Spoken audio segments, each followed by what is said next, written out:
특히 왕과 세자의 관계는 좋은 관계보다는 불편했던 관계. 대표적으로 태종과 양녕대군, 선조와 광해군, 인조와 소현세자, 영조와 사도세자. 또 영조는 딸은 또 많았어요. 딸들은 또 엄청 잘해줘. 완전히 혼자만 정말 욕바가지로 먹고 맨날 당하고. 영조는 아예 사도세자를 뭐 본인이 확실하게 죽였으니 이제 기록에도 다 나오지만 어머니 또 죽음의 대표적인 사례로 바로 소현세자 독살설입니다.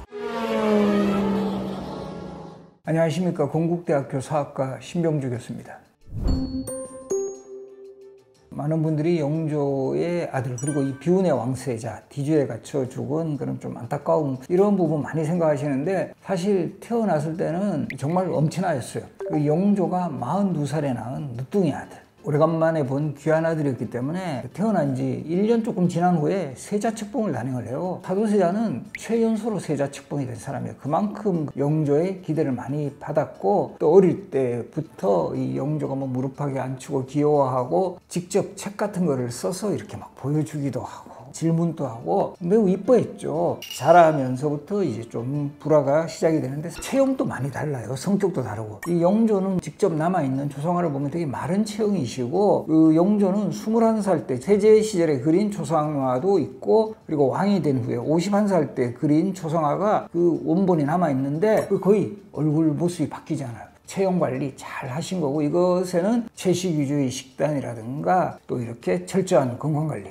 그런데 이 영조가 오히려 마른 체형인데 비해 사도세자는 좀 뚱뚱했다라는 식으로 기록에 나와요. 우리 영화는 반대예요. 우리 영조 역할을 맡았던 송강호 배우가 좀 뚱뚱하고 사도세자 역할을 맡았던 유아인 배우가 조금 마른 체형인데 이 영조는 사도세자가 좀 비만하고 느릿느릿하고 빠릿빠릿하지 못한 거 이거 되게 좀 불만이었어요. 이제 어느 시점부터는 영조가 타던 그 가마를 아들에게 사도세자에게 물려주는. 그런데 이 사도세자가 너무 뚱뚱해가지고 가마에 안 들어가는 거야. 사도세자는 좀 공부하는 것보다는 이제 말타기, 뭐 활쏘기, 무예 쪽에 더 관심을 가지게 됐고 정말 사도세자가 한 7, 8살쯤 됐을 때 한나라에 문제가 좋으냐 무죄가 좋으냐 이렇게 이제 질문을 던졌을 때 눈치 보면서 문제가 좋다고 이렇게 하는데 무죄는 조금 약간 무 쪽에 영향이 컸던 왕이었는데 사도세자가 아버지 눈치 보려고 저는 문제입니다 이러니까 너 무죄 좋아하면서 이런 말 하는 거 아니냐 그러면서 뭐 좋게 표현하면 용맹하지만 부정적으로 하면 너무 호황하고 이런 것만 추구하기 때문에 이런 부분 고쳐야 된다라고 하면서 어릴 때부터 영조하고 사도세자가 이제 성격이 잘 안 맞고 점차적으로 이 불화가 쌓여가게 됩니다. 불화의 결정타가 되는 사건이라면 조선시대 왕의 평균 수명이 48인데 이미 영조는 그 당시에 이제 50이 넘었으니 본인이 또 뭐 언제 돌아가실지도 모르고 하니 사도세자에게 미리 왕 수업을 받도록 이제 합니다. 그래서 이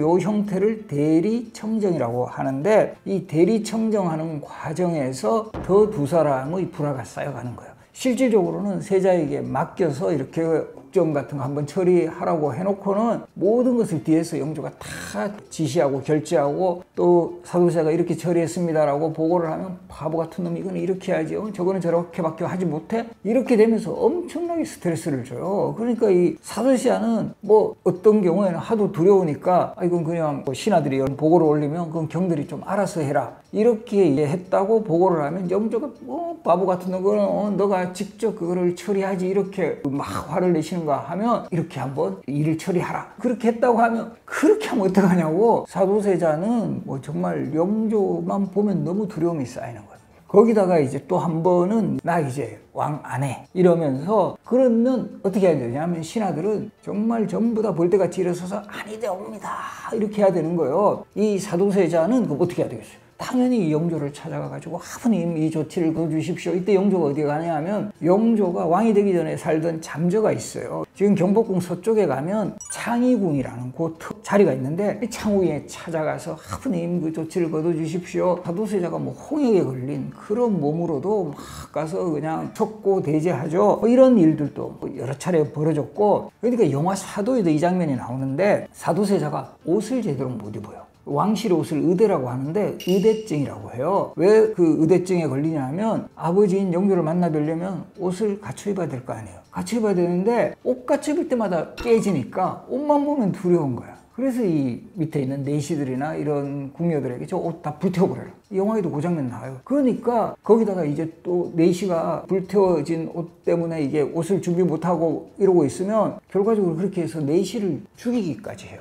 그래서 어떤 기록에 의거하면 사도세자가 그 거의 100여 명을 뭐 궁녀라든가 뭐 환관 뭐 또 심지어는 자신의 아들까지 낳아준 후궁, 빙해라는 후궁까지 죽여요. 이런 광증이 계속 이어지는 이런 사례들이 뭐 연이어 이어졌고, 영조가 사도세자에게 얼마나 정말 엄했는지 또 보여주는 또 에피소드가 있는데 그야말로 욕받이 대상이 되는 거예요. 그래서 이게 지금 한중록 기록 같은 데도 나오는데, 영조는 사도세자 만나고 나면 물 가져오라 그래가지고 나 저 귀 씻어야 되겠다 하면서 그런 일까지 있었고요. 그리고 또 영조는 워낙 이 세자에 대한 불신이 크니까, 영조의 아버지가 숙종인데 숙종의 왕릉 명릉이라든가 숙종의 무덤 곁에 조성된 홍릉이라는 무덤인데, 이런 왕릉에 참배를 하러 갈 때도 잘 안 데려가요. 꼴 보기 싫으니까. 그러니까 이 사도세자도 스트레스인 거야. 또 영조는 딸은 또 많았어요. 딸들은 또 엄청 잘해줘. 완전히 혼자만 정말 욕 바가지로도 먹고 맨날 당하고, 한 번은 정말 자신 또 왕릉 참배에 한번 참여하고 싶어서 어떻게 그때 좀 영조가 기분 좋을 때 홍릉을 이제 참배하러 갈 때 영조가 너도 이제 준비를 해라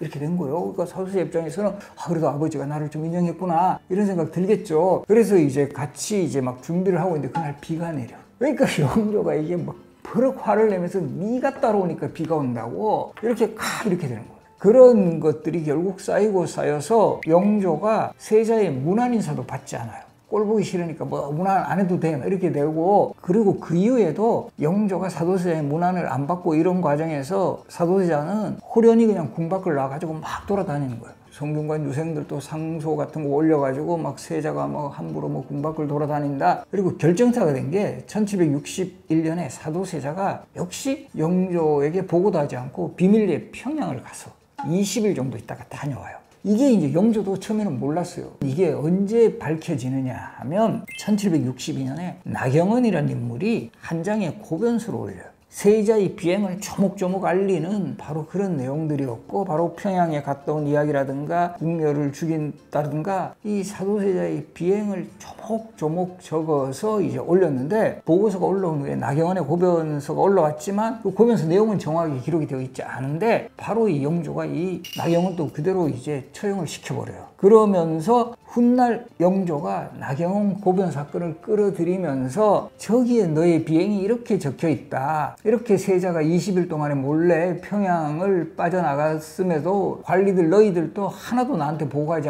않지 않았느냐. 이게 무슨 말이냐. 이렇게 되면서 결국 이것으로 인해서 더 관계가 악화가 되었고, 결과적으로 이제 이 사도세자의 죽음에 상당히 큰 역할을 한 인물이 있어요. 놀랍게도 사도세자의 생모 영빈이시라는 인물이 기록에 보면 오히려 워낙 사도세자가 이런 비행이 많고 또 궁궐에서 큰 무리한 사건, 실질적으로 한중록에도 기록되어 있지만 광증, 오히려 영빈이시가 영조를 찾아가서 건의하는 방식이에요.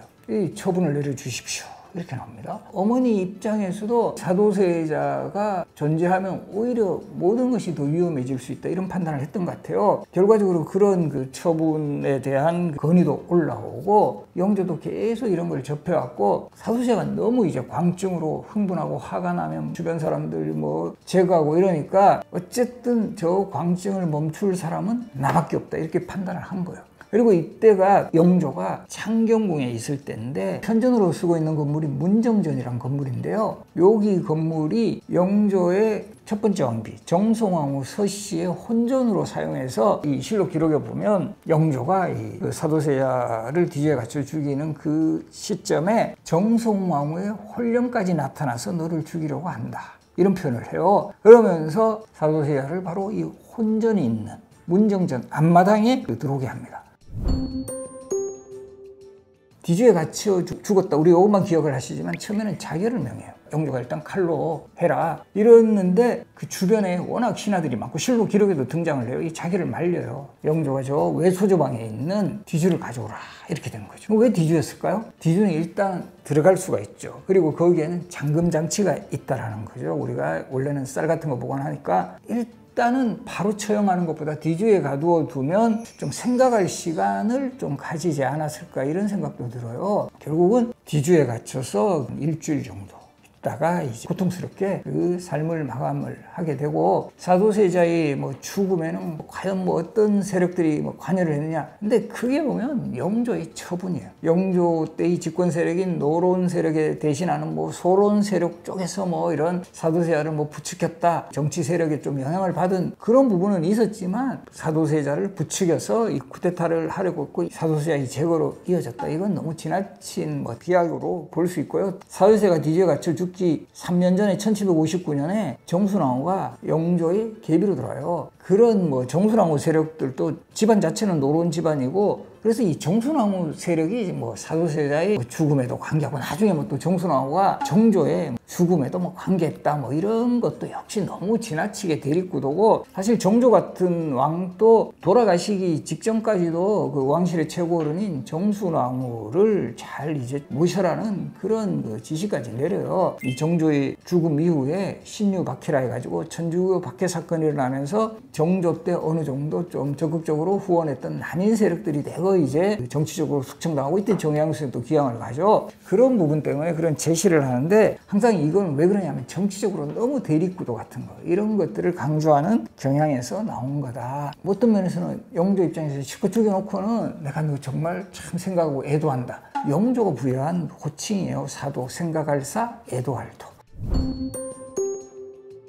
영조가 조선의 왕 중에서는 가장 최장수왕이에요. 꼭 83세까지 장수하셨고 52년 제위를 했는데, 보통 조선시대 왕은 한 텀이 한 20년에서 뭐 한 30년 정도. 그래서 대략 아버지가 한 40대 후반 50대 초에 돌아가시면 20대 후반쯤에 왕이 되셔서 한 20여 년 왕하시다가 돌아가시면 그 아들이 왕위를 계승하는 게 일반적인 사이클인데, 영조는 뭐 철저한 건강관리에다가 해서 이례적인 장수를 하니까 어떻게 보면 두텀을 하시게 되는 거예요. 이 두텀을 하시게 되면 가장 강력한 어떤 면에서는 경쟁자가 될 수 있는 인물이 세자가 될 수 있다는 거죠. 그래서 영조가 양위 파동도 여러 번 일으키는 거예요. 내가 왕위를 물려주고 나 은퇴하겠다. 근데 또 영조 입장에서 정신적으로도 문제가 많고 사고가 치고 뭔가 나오고 여러 가지 뭐 국정 운영 스타일도 다른 저 아들이 후계자가 되어 나의 왕위를 계승하는 것보다 내가 건강해서 계속 할 수 있으니까 내가 두텀하고 그 과정에서 저 세자를 제거하는 것도 좋을 것 같다. 이런 판단을 했을 수 있다는 거죠. 영조가 아들까지도 왕위의 경쟁자로 생각하지 않았을까, 이런 해석을 하기도 합니다. 영조는 아예 사도세자를 뭐 본인이 확실하게 죽였음이 이제 기록에도 다 나오지만, 의문의 또 죽음의 대표적인 사례로 바로 소현세자 독살설입니다. 바로 인조가 처음에 세자로 지명했던 소현세자가 병자호란 때 청나라에 항복을 하면서 그 동생인 복림대군과 더불어 결국 심양으로 가게 되죠. 그리고 이 8년 만에 인질 생활을 마감하고 1645년 2월에 귀국을 했는데 2달 만에 의문의 죽음을 당하였고, 실록의 기록에서 온몸이 검은빛이었고 마치 약물에 중독이 되어 죽은 사람 같았다, 이런 기록이 나와요. 물론 최근에 와서는 소현세자가 원래 그 심양에서 인질 생활할 때부터 좀 지병이 있었고 이게 악화가 되어 가지고 결국 그 귀국에 병으로 돌아가셨다, 이런 해석을 하는 쪽도 있는데, 이거는 누구도 지금 확정을 할 수가 없어요. 그런데 저는 이제 독살의 가능성에 좀 무게를 두는 경우가, 인조가 소현세자가 죽은 후에 했던 조처들, 대표적으로 바로 그 두 번째 아들을 뭐 후계자로 지명했고, 원칙적으로는 소현세자에게 세 아들이 있었기 때문에 손자에게 가는 게 원래 정통 코스거든요. 근데 이걸 어기고, 그때 명분은 그 세자들 너무 나이가 어리다, 이런데 이미 뭐 단종이라든가 성종, 명종 다 그 10대 초반에 왕이 올랐던 그런 사례가 있었음에도 불구하고 결국은 소현세자가 싫었다. 그러면 이 소현세자하고 가장 그 불화의 원인이 뭐였냐? 소현세자는 심양에서 인질생활하면서 돌아와서 오히려 이 청나라의 선진 문물에 상당히 감명을 받아요. 그래서 우리 조선도 청과 우화 혁명의 시대를 맞이해서 저들의 뭐 선진 문물 같은 것도 수용하고 이러면서 좀 더 발전해 나가야 된다. 소위 말하는 북학적 마인드예요. 이 청나라에게서부터 배우자. 근데 인조는 여전히 북벌적 마인드예요. 청나라에 언젠가는 복수를 해야 된다. 그런데 그 세자가 돌아와가지고 아버님 이제 청나라하고 좀 친하게 지내야 되지 않겠습니까? 이런 과정에서 트러블이 되게 생겼고요. 야사에 보면 소현세자가 인조 생활할 때 잠시 귀국했을 때 청나라 황제가 선물한 벼루를 인조에게 이렇게 드리니까 인조가 화가 나가 집어 던져서 죽었다. 물론 그때는 돌아가시지 않았지만 그런 야사의 기록까지 있을 정도로 두 사람의 불화가 셌다는 거죠. 그런 과정에서 바로 돌아가시니까 독살의 의심이 아주 있을 수밖에 없고, 또 어떤 해석도 가능하냐면 인조 입장에서도 저 소현세자는 너무 청나라하고 친해요. 그러니까 저 청나라 쪽에서 자신하고 코드가 맞는 저 세자를 왕으로 올리고 인조를 쫓아낼 수도 있다라는 이런 생각도 하는 거예요. 이거는 역사가 또 증명을 했어요. 고려 후기에 우리 소위 말하는 몽골 간섭기에 충렬왕, 충선왕, 충숙왕, 충자 돌린 왕들이 저 몽골 황실에 소위 코드가 안 맞으면 폐위됐다가 다시 복이 되고 이런 사례가 몇 차례 있었던 거죠. 그러니까 인조 입장에서도 제거하고 제 왕위에 올릴 수도 있다, 이런 판단을 했을 수도 있다라는 거죠. 이런 것들이 결국 쌓여서 결국 소현세자의 죽음으로 이어졌고, 소현세자의 죽음 이후에 인조가 취한 조처들도 보면 상당히 소현세자의 뭐 아들이라든가, 특히 결국은 소현세자의 며느리 강비는 결국 인조하고 또 불화가 생기고 조선 문안 또 폐지하고, 이 과정에서 사가에 쫓겨나 있었다가 인조의 수라에 독이 든 전복이 발견됐다는 것이 원인이 되어가지고 결국 사약을 받아요. 인조는 아들과 또 며느리까지 제거했던 그런 또 인물로 평가를 받고 있습니다. 그래서 우리가 이 역사 속에서도 특히 왕과 세자의 관계는 좋은 관계보다는 불편했던 관계, 대표적으로 태종과 양녕대군, 선조와 광해군, 인조와 소현세자, 영조와 사도세자, 우호적인 관계는 없었나? 가장 좋았던 왕과 세자의 관계는 태종과 충녕대군, 즉 세종, 이런 관계를 지적을 할 수가 있습니다.